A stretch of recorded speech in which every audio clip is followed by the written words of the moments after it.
الأنبياء والمرسلين سيدنا ونبينا محمد وعلى آله الطيبين الطاهرين، أما بعد.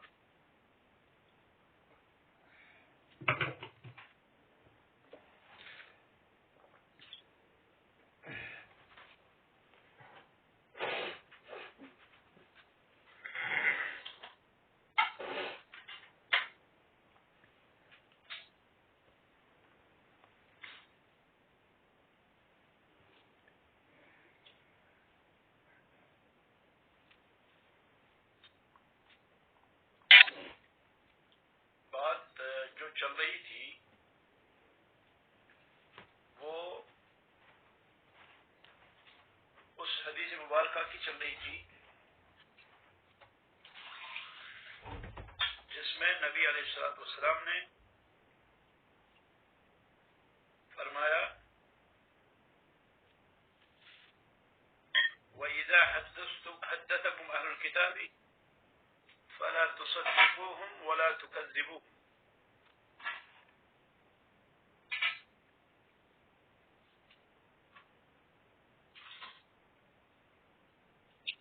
اور بات یہ آئی تھی کہ صحابہ رضوان اللہ علیہ مجمعین کو منع کیا گیا تھا کہ اہل کتاب سے جب کوئی حدیث آئے تو نہ اس کی تصدیق کرو اور نہ تکذیب کرو.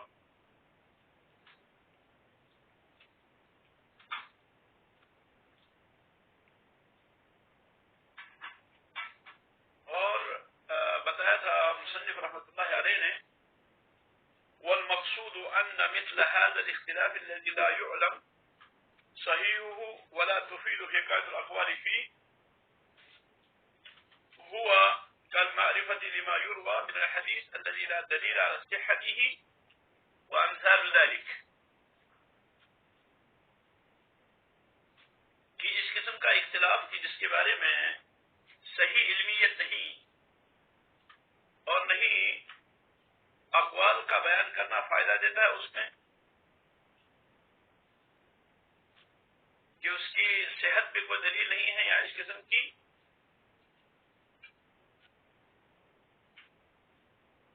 تو یہ محل نظر ہے اس کو ہم روایت کریں کہ نہیں کریں.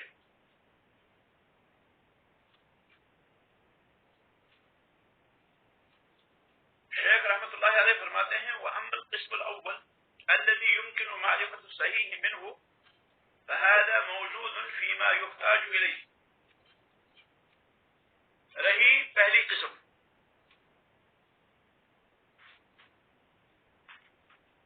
کہ جس قسم میں ممکن ہے صحیح کی معرفت اور جس کی ہمیں ضرورت ہے تو الحمدللہ یہ موجود ہے. یعنی جس کی صحیح کی معرفت ممکن ہے اور یہ موجود بھی ہے اس کی ضرورت بھی ہے تو الحمدللہ یہ موجود ہے.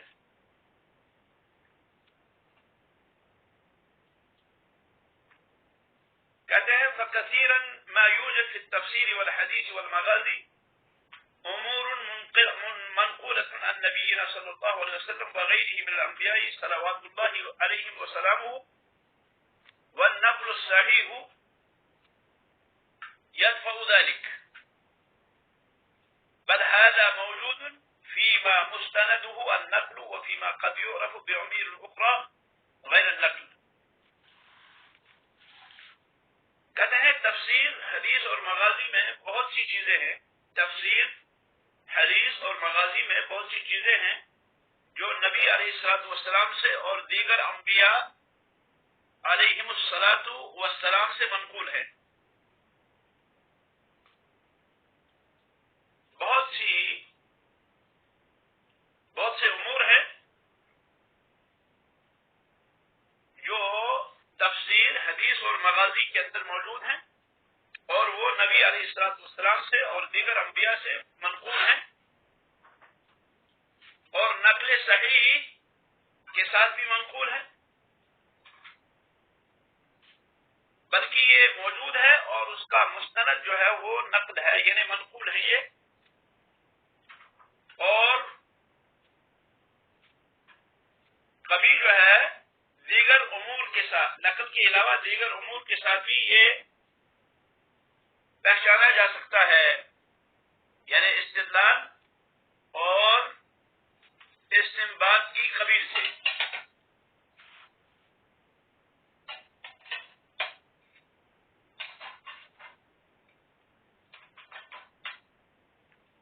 کہتے ہیں ابن تیمیہ رحمۃ اللہ علیہ، فالمقصود ان المنقولات التي يحتاج اليها في الدين، کہ جو منقولات،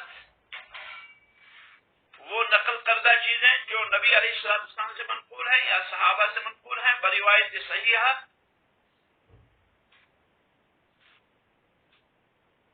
تو اللہ تعالی نے اس کی دلائل کو بیان کر دیا ہے۔ تو گویا کہ منقولات جن کی دین کے اندر ضرورت ہے، اللہ تعالیٰ نے اس کی دلائل جو ہے وہ نازل فرمائی ہیں۔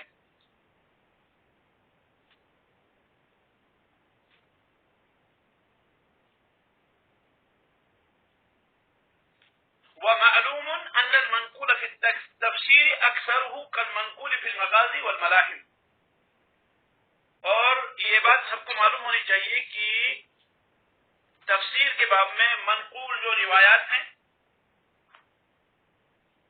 تفسیر کے باب میں جو روایات منقول ہیں، ان میں سے اکثر روایات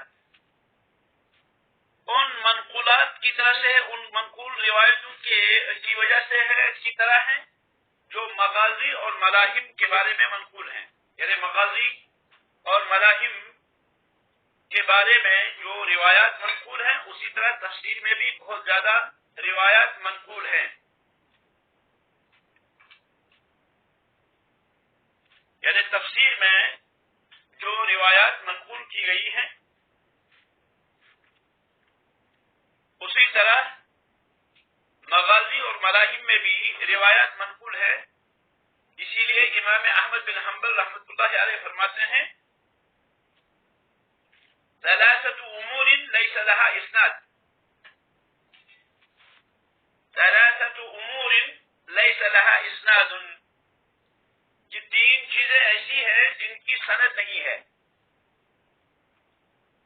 التفسیر والملاحم والمغازی، تفسیر،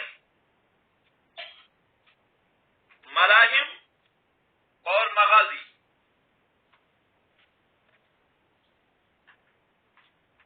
وَيُرْوَى لَيْسَ لَهَا أَصْلٌ أي اسناد، یہ بھی منقول ہے کہ ان کی سند نہیں ہے، یعنی ان کی کوئی اصل نہیں ہے، یعنی ان کی کوئی سند نہیں ہے۔ تفسیر، مغازی اور ملاحم کے بارے میں جو احادیث، جو روایات منقول ہیں، وہ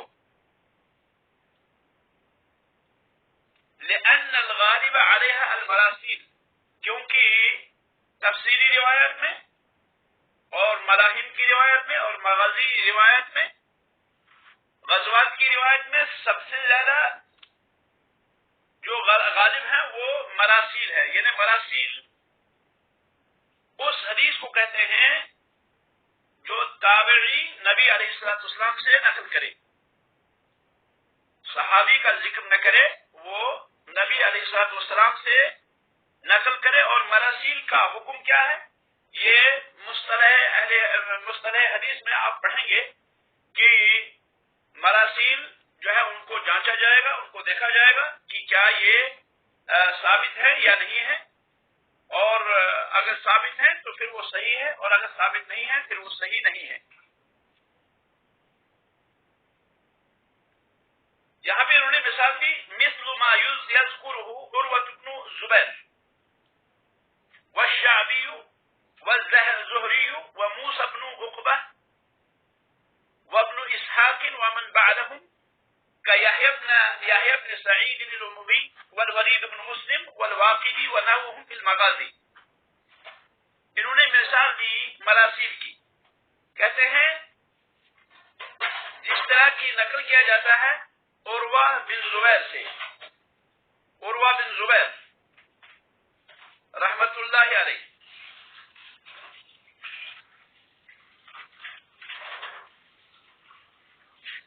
عبداللہ بن زبیر کے چھوٹے بھائی ہیں یہ، عروہ بن زبیر.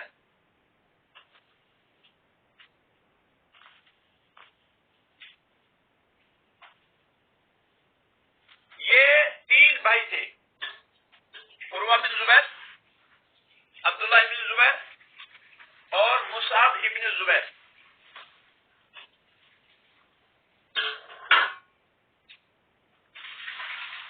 ضمن یہاں پہ ایک بات عرض کروں کہ ان کا ایک واقعہ منقول ہے تاریخ میں.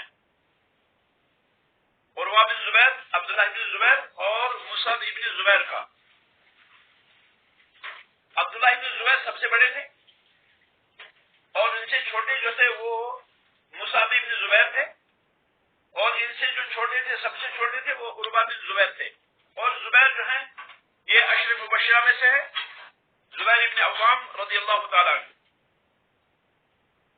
ان کی والدہ اسماء بنت ابی بکر ہیں رضی اللہ عنہما. ابو بکر صدیق رضی اللہ تعالیٰ عنہ کی بیٹی اسماء بنت ابی بکر ان کی والدہ ہیں.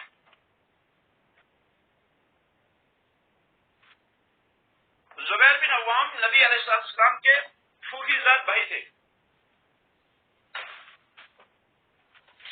اور زبیر بن عوام رضی اللہ عنہ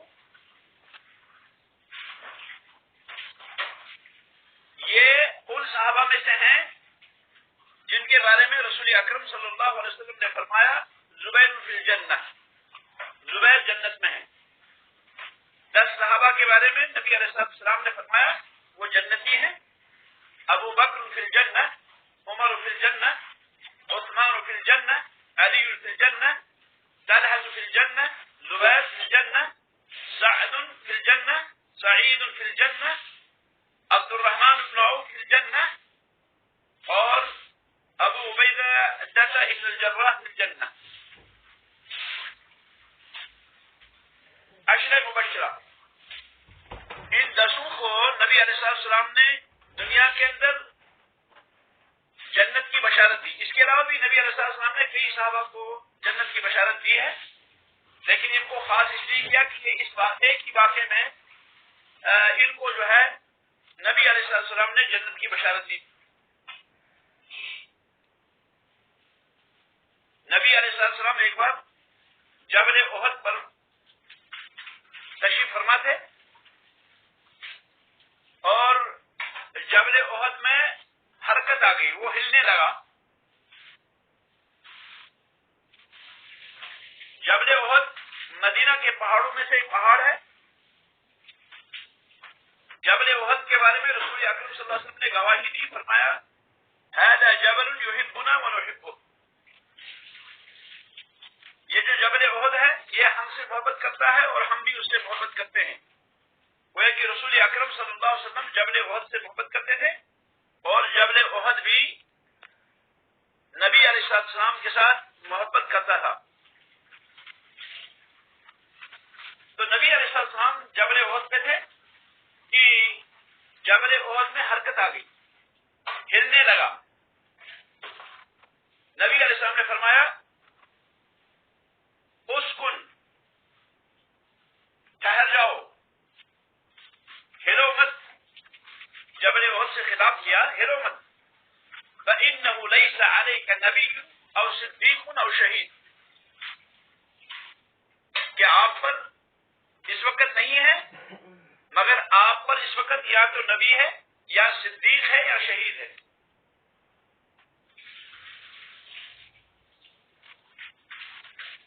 سعید بن زید رضی اللہ تعالیٰ عنہ بھی عشر مبشرہ میں سے ایک ہیں. انہوں نے کئی طرق سے یہ حدیث روایت کی کہ نبی علیہ السلام نے فرمایا کہ یہ 10 آدمی جو ہے وہ جنتی ہیں. تو ان میں ایک جو ہے زبیر بن عوام بھی ہے رضی اللہ تعالیٰ عنہ، اور یہ داماد ہیں ابو بکر صدیق رضی اللہ تعالیٰ عنہ کے. ابو بکر صدیق رضی اللہ تعالیٰ عنہ کی دعوت دینے سے یہ مسلمان ہوئے، ہلکا بگوش اسلام ہوئے، اور یہ عشر مبشرہ میں سے ہیں، سابقین اولین میں سے ہیں. ان کے نکاح میں اسماء بنت ابو بکر تھی رضی اللہ تعالیٰ عنہ. تو ان کے 3 بیٹے ہوئے. زبیر بن عوام کے بڑے بیٹے کا نام عبداللہ بن زبیر تھا، دوسرے کا نام مصعب بن زبیر تھا، اور تیسرے کا نام عروہ بن زبیر تھا. یہ تینوں بھائی ایک بار کعبہ کا طواف کر رہے تھے، اور کعبہ کا طواف کرتے ہوئے ان بھائیوں نے مشورہ کیا کہ ہم میں سے ہر ایک جو ہے اپنی اپنی تمنا ظاہر کرے. ہم یہ کہہ سکتے ہیں کہ ہم میں سے ہر ایک جو ہے وہ دعا مانگے کوئی اللہ سے. تو عبداللہ بن زبیر رضی اللہ تعالی عنہ صحابی رسول ہے, وہ عبادلہ اربع میں سے ایک ہیں. ایک روایت کے مطابق مدینے کے اندر یا صحابہ کے زمانے میں 4 عبداللہ مشہور تھے, ان میں سے ایک بعض روایت کے مطابق عبداللہ بن زبیر ہیں رضی اللہ تعالی عنہ, یعنی عبداللہ بن مسعود, عبداللہ بن عباس, عبداللہ بن عمر, عبداللہ بن الزبیر رضی اللہ تعالی عنہ اور عبداللہ بن عباس رضی اللہ تعالی عنہما. تو یہ عبداللہ بن زبیر انہوں نے تمنا کی کہ میں بادشاہ بننا چاہیے, میں بادشاہ بنوں گا, میں دعا اللہ سے دعا ہے کہ میں بادشاہ بنوں. مصعب ابن زبیر نے تمنا کی کہ میں عراق کا گورنر بنوں اور میں مسلمانوں کا قائد بنوں, فوجی سپہ سالار بنوں, اور میں خوبصورت ترین عورت عائشہ بنت ابی طلحہ سے نکاح کروں. عائشہ بنت ابی طلحہ یہ جو ہے جلیل القدر تابعیہ تھی, خوبصورت تھی, تو ان سے میں شادی کروں. عروہ بن زبیر رضی اللہ تعالی عنہ ورحمۃ اللہ علیہ, انہوں نے دعا کی کہ میری تمنا یہ ہے کہ میں محدث بنوں, میں علم حدیث سیکھوں, اور پھر میں مسجد کے اندر کرسی پہ بیٹھوں, اور پھر میں حدثنا فلان حدثنا فلان حدثنا فلان عن رسول اللہ صلی اللہ علیہ وسلم یہ احادیث بیان کروں. اللہ رب العالمین نے ان تینوں کی دعا کو سن لیا. عبداللہ بن زبیر 9 سال تک حجاز کے والی رہے,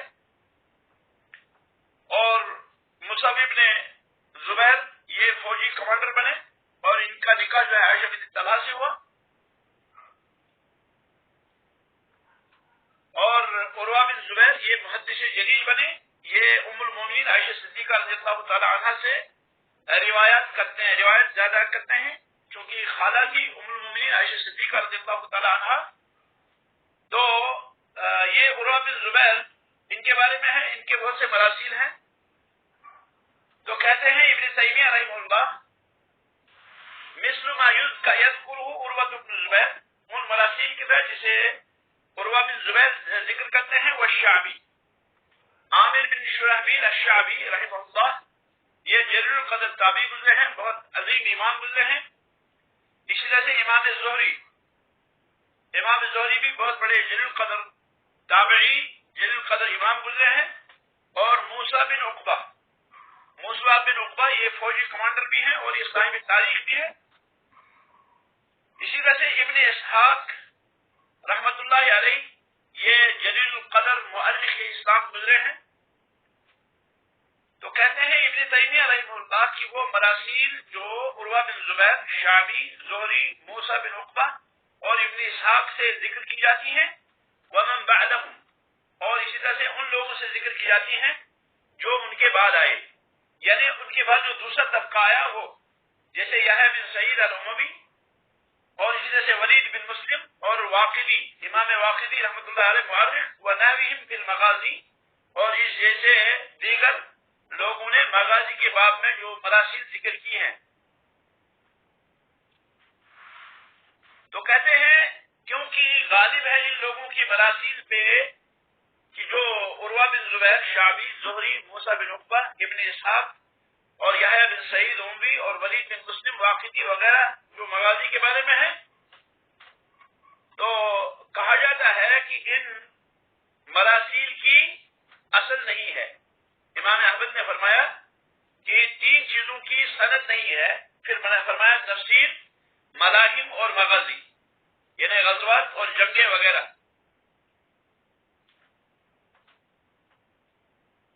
کیونکہ ان کی جو ہے کیا سند نہیں ہے کیونکہ ان میں غالب جو ہے مراسیل کی ہیں. پھر فرماتے ہیں ابن تیمیہ رحمہ اللہ فإن أعلم الناس بالمغازی اہل المدینہ، کیونکہ غزوات کو سب سے زیادہ جاننے والے جو ہیں وہ مدینہ والے ہیں. ثم اہل الشام، پھر شام والے ہیں. ثم اہل العراق، پھر عراق والے ہیں. فأهل المدینة أعلم بها، بس مغازی کو سب سے زیادہ جاننے والے ہیں وہ اہل مدینہ ہیں. لأنها كانت عندهم، اس لیے کہ غزوات ان کے پاس سے ہوتے تھے، یعنی غزوات جتنے بھی چلے وہ مدینے سے ہوئے. غزوات جتنے بھی ہوئے ان کی پلاننگ، ان کی منصوبہ بندی مدینہ سے ہوئی. جیسے کہ نبی علیہ السلام نے فرمایا امرت بقریۃ تأکل القری، کہ مجھے اس شہر میں بسنے کا حکم ہوا ہے کہ جو دوسری بستیوں کو کھا جائے. بعض علماء کہتے ہیں کہ کھا جانے کا مطلب یعنی وہ فتح کرے. تو المہم اہل مدینہ مغازی کو سب سے زیادہ جانتے ہیں کیونکہ یہ غزوات جو ہے یہ وہیں کی طرف سے جو ہے ہوئے. اہل الشام غزوہ اور جہاد والے لوگ تھے کیونکہ ان کے پاس جہاد اور سیر کا علم تھا جو دوسروں کے پاس نہیں تھا. اہل شام کے پاس، اہل شام جو ہے وہ غزوہ اور جہاد والے تھے، یعنی پلاننگ مدینے میں ہوتی تھی اور جہاد جو ہے وہ بارڈر پہ جا کے ہوتا تھا. اس دنوں شام جو ہے یہ بارڈر تھا، اسلامی بارڈر تھا، اسلامی حدود تھی. تو جو ہے وہاں زیادہ رہنے والے تھے، یا تو رابط تھے مرابطین جو پہرا دیتے تھے، یا پھر وہاں لڑنے والے تھے، وہاں مجاہدین تھے. تو یہ شام والے لوگ تھے، یہ اکثر کیا ہے غزوات والے اور جہاد والے تھے. تو ان کو جہاد کا علم زیادہ تھا اور اس طرح سے سیر ما لیس لغیرہم جو دوسروں کو نہیں تھا. اسی لیے اقدم الناس کتاب ابی اسحاق الخزاعی، لوگوں نے ابو اسحاق الخزاعی کی کتاب کی بہت تعظیم کی. الذی صنفہ فی ذلک، کہ جنہوں نے اس بارے میں کتاب لکھی، یعنی ابو اسحاق الخزاعی نے جہاد اور سیرت کے بارے میں کتاب لکھی تو لوگوں نے اس کتاب کی بہت زیادہ تعظیم کی. وجعلوا الاوزاعی اعلم بهذا الباب من غیرہ من علماء الامصار، اور امام اوزاعی رحمۃ اللہ علیہ کو انہوں نے اس باب میں سب سے بڑا عالم قرار دیا دیگر شہروں کے مقابلے میں. یعنی مغازی اور غزوات اور جہاد اس کا علم سب سے زیادہ جو ہے وہ امام اوزاعی رحمۃ اللہ علیہ کے پاس تھا. سارے علماء کہتے ہیں کہ اس باب میں سب سے زیادہ علم جو ہے وہ امام اوزاعی کے پاس ہے رحمۃ اللہ علیہ. دیگر علماء امثال کے بنسبت، یعنی دیگر علماء کے پاس کم تھا لیکن ان کے پاس جو ہے وہ زیادہ علم تھا، ان کے پاس زیادہ علم تھا بنسبت دوسروں کے. کہتے ہیں ابن تیمیہ وعم التفسیر، رہی تفسیر کی بات، فإن أعلم الناس به اہل مکہ، تو علم تفسیر کو سب سے زیادہ جاننے والے جو تھے وہ اہل مکہ تھے. لأنهم اصحاب ابن عباس، کیونکہ یہ ابن عباس رضی اللہ تعالی عنہ کے ساتھی ہیں، یا یہ ابن عباس رضی اللہ تعالی عنہ کے شاگرد تھے. کیونکہ ابن عباس رضی اللہ تعالی عنہ مکہ میں رہتے تھے اور ان کے شاگرد جو ہیں وہ زیادہ تر کیا ہے مکہ میں ہیں، جیسے امام مجاہد، امام عطا بن ابی رباح، امام اکرمہ مولا ابن عباس وغیرہ، عبداللہ ابن عباس رضی اللہ تعالیٰ عنہ کے ساتھی، جیسے امام طاووس اور امام ابو الشعثا اور سعید بن جبیر وغیرہ.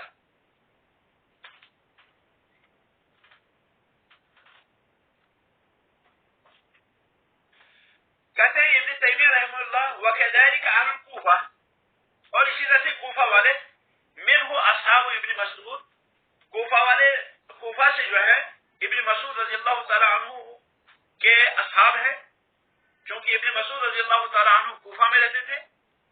ابن مسعود رضی اللہ عنہ کوفہ میں رہنے لگے تو ان سے وہاں پر لوگوں نے علم حاصل کیا. تو ابن مسعود رضی اللہ تعالیٰ عنہ کے جو اصحاب تھے وہ کچھ خصوصیات سے مختص تھے جو کوفہ والوں کی تھی، وہ دوسرے لوگوں کو نہیں تھی. وہ خصوصیات جو خصوصیات کوفہ والوں کو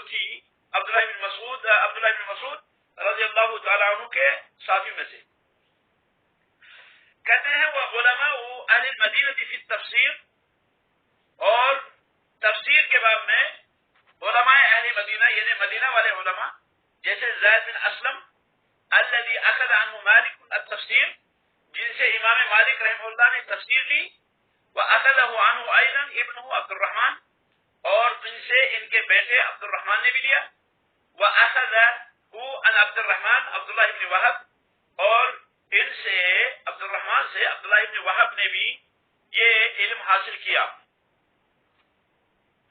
اور امام مالک کے بارے میں آپ جانتے ہیں کہ امام مالک رحمہ اللہ فقہ میں ان کے استاد جو تھے وہ ربیعہ بن عبد الرحمن الرائی تھے، ربیعہ بن عبد الرحمن الرائی، ربیعہ الرائی ان کو کہتے تھے۔ اور عجیب بات یہ ہے کہ امام مالک رحمۃ اللہ علیہ کے استاد فقہ کے جو ہیں وہ عبد الرحمن ربیعہ بن عبد الرحمن الرائی ہیں۔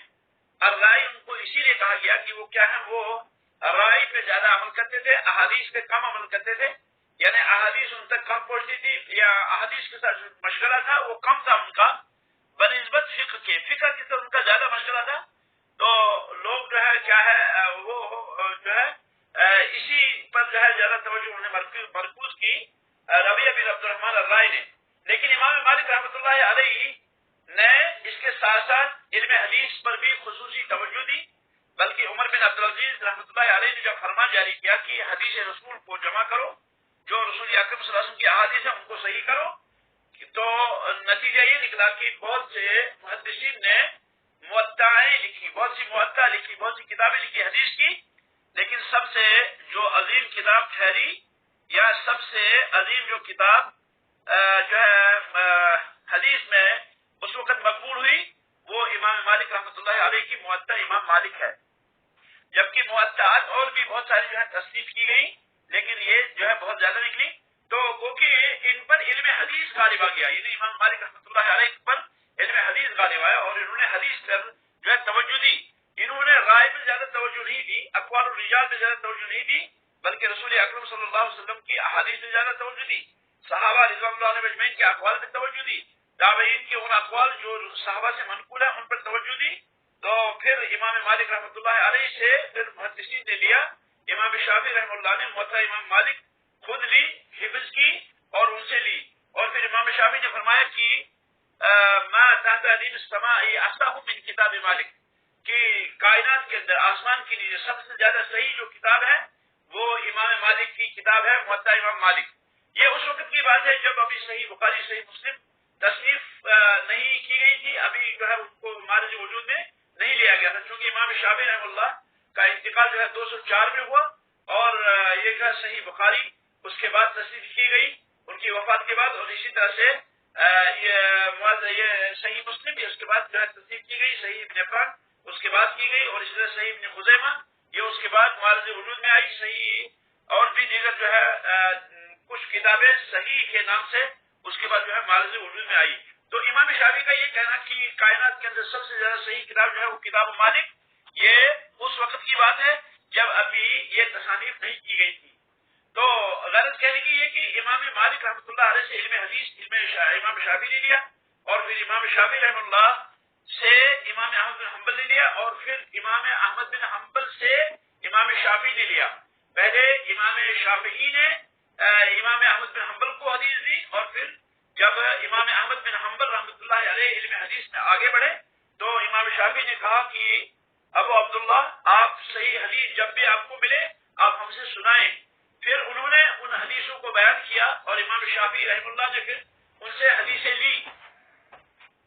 امام احمد بن حنبل رحمۃ اللہ علیہ کے فرزند عبداللہ ابن احمد بن حنبل کہتے ہیں کہ جب ہم امام شافعی کی کتابوں کو دیکھتے ہیں تو اکثر ہم دیکھتے ہیں ان کتابوں میں لکھا ہوتا ہے کہ حدثنی الثقہ، یعنی ہونا یہ چاہیے کہ وہ راوی کا نام دے کہ فلاں راوی جو ہے وہ جو ہے اس نے مجھ سے حدیث بیان کی، وہ نام نہیں لیتے، وہ کہتے ہیں حدثنی الثقہ، ثقہ شخص نے مجھ سے حدیث بیان کی، اور اس سے مراد جو ہے ان کی وہ ہے امام احمد بن حنبل رحمۃ اللہ علیہ۔ اور فرماتے ہیں کہ ہم نے دیکھا کہ دو ثلث جو کتابیں ہیں امام شافعی کی رحمۃ اللہ علیہ ان میں حدثنی الثقہ سے جو ہے روایت کی گئی ہے۔ تو گویا کہ امام شافعی رحمہ اللہ نے امام احمد بن حنبل سے بھی ایک حدیث لیا، اور پھر حدیث کا غلغلہ عام ہوا، پھر حدیث کا چرچا عام ہوا، تب تک جو ہے صدور میں تھا، اس کے بعد کتابوں میں لکھا گیا تو وہ کہ یہ پھیلا۔ تو یہاں کہنے کا مقصد یہ ہے کہ امام مالک رحمۃ اللہ علیہ نے تفسیر میں جو ہے وہ زید بن اسلم سے روایت لی، اور اسی طرح سے ان سے جو ہے ان کے بیٹے عبد الرحمن نے روایت لی، اور عبد الرحمن سے عبداللہ ابن وہب، رحمت اللہ علیہ اجمعین نے یہ روایات لی. اور مراسیل کے بارے میں یہ قانون ہے. ہم یہ کہہ سکتے ہیں کہ یہ لوگ جن کا ہم نے ذکر کیا ابھی، یہ کیا ہے؟ یہ اہل اختصاص ہے.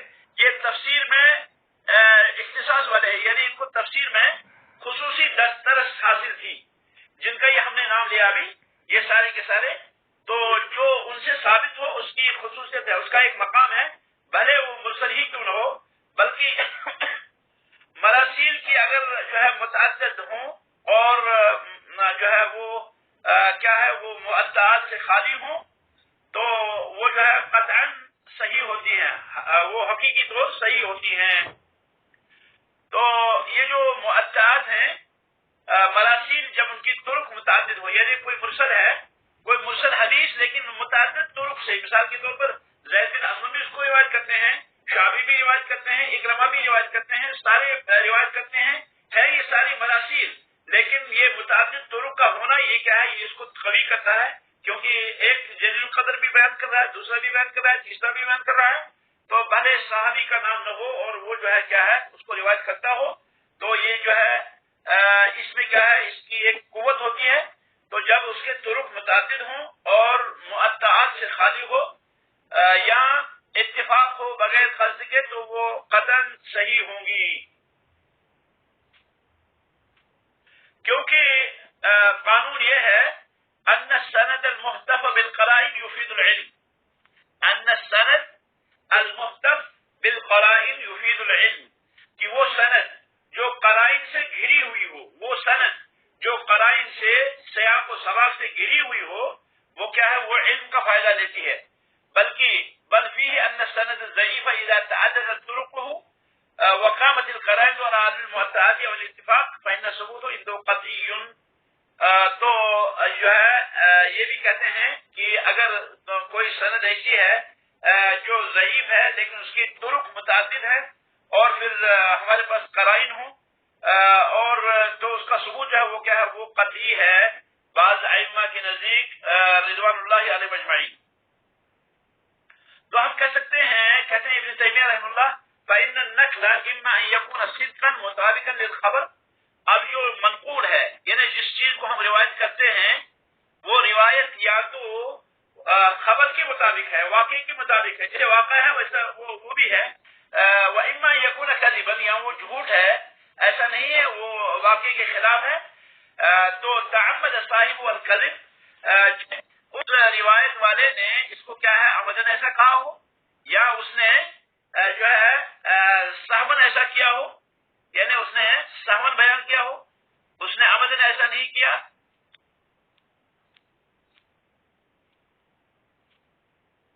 اس نے سندن ایسا بیان کیا ہو،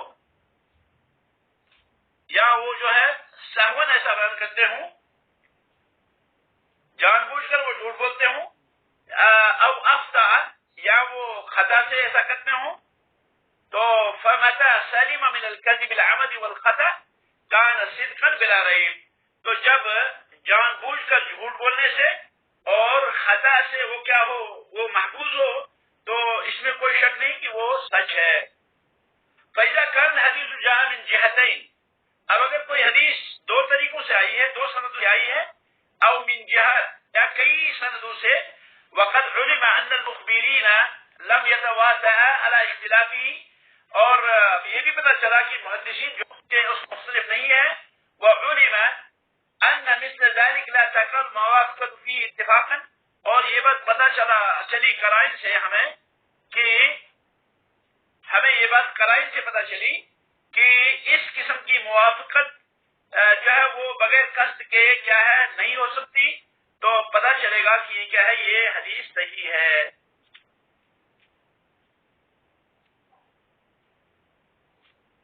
مثال کے طور پر کوئی شخص کوئی واقعہ بیان کرتا ہے جو واقعہ پیش آیا ہے، شخص کوئی واقعہ پیش کرتا ہے جو واقعہ پیش آیا ہے، اور اس میں اقوال اور افعال کی تفسیر بیان کرتا ہے. شخص نے واقعہ بیان کیا اور واقعے کے اقوال اور افعال، اس میں کیا کیا کہا کس نے اور اس میں کیا کیا افعال واقع ہوئے، یہ بیان کرتا ہے. پھر دوسرا شخص آتا ہے اور پتہ ہے کہ یہ پہلا والا یہ دوسرا والا شخص جو ہے وہ پہلے والے شخص کے ساتھ نہیں تھا، بس وہ وہی ذکر کرے جیسے پہلے والے نے ذکر کیا، تفصیل وہی افعال بیان کرتا ہے وہ بھی. تو اس میں بھی قطعاً یہ بات جو ہے پتہ چلے گی، اس بات کو قطعاً ہم کہہ سکتے ہیں کہ یہ واقعہ جو ہے یہ حق ہے، کیونکہ یہ تو دونوں ملے ہی نہیں، وہ الگ تھا یہ الگ تھا، لیکن ان کی جو باتیں ہیں وہ ایک جیسی ہیں، تو اس میں کچھ نہ کچھ حقیقت ضرور ہے. کیونکہ اگر دونوں جو جان بوجھ کر یا غلطی سے جھوٹ بولتے تو پھر اتفاق ان دونوں کے اندر نہیں ہوتا، بلکہ یہ جو ہے مختلف ہوتے اپنے واقعات میں، اپنے اقوال میں، اقوال بیان کرنے میں یا افعال بیان کرنے میں یا اعمال بیان کرنے میں ضرور کہیں نہ کہیں جو ہے چوک کر جاتے، کہیں نہ کہیں خطا کرتے. لیکن ان دونوں کی موافقت جو ہے یہ دلیل ہے اس بات کی کہ واقعہ صحیح ہے.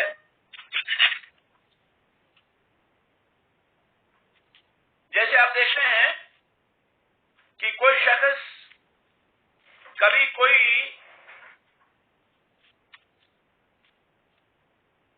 اشعار کہتا ہے، اور اشعار جو کہتا ہے شخص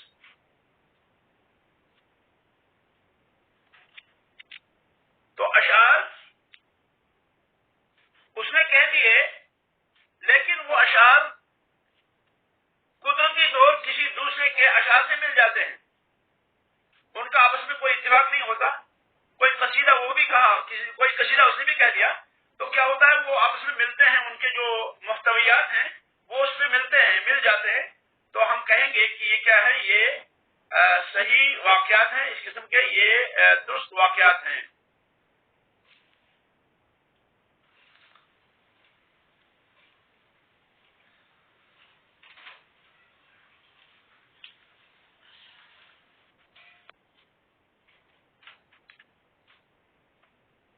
یہ جو خبر کی تصدیق اور تکذیب یہ تفصیل طلب جو ہے ہمارے پاس موضوع ہے. انشاءاللہ اگلا جو ہمارا درس ہوگا وہ اسی پر ہوگا کہ خبر کی کیا حیثیت ہے اور علماء نے اس بارے میں کیا کہا ہے. انشاءاللہ اس کو جو ہے اگلی بار ذکر کیا جائے گا. آج اسی بھی اتفاق کرتے ہیں اور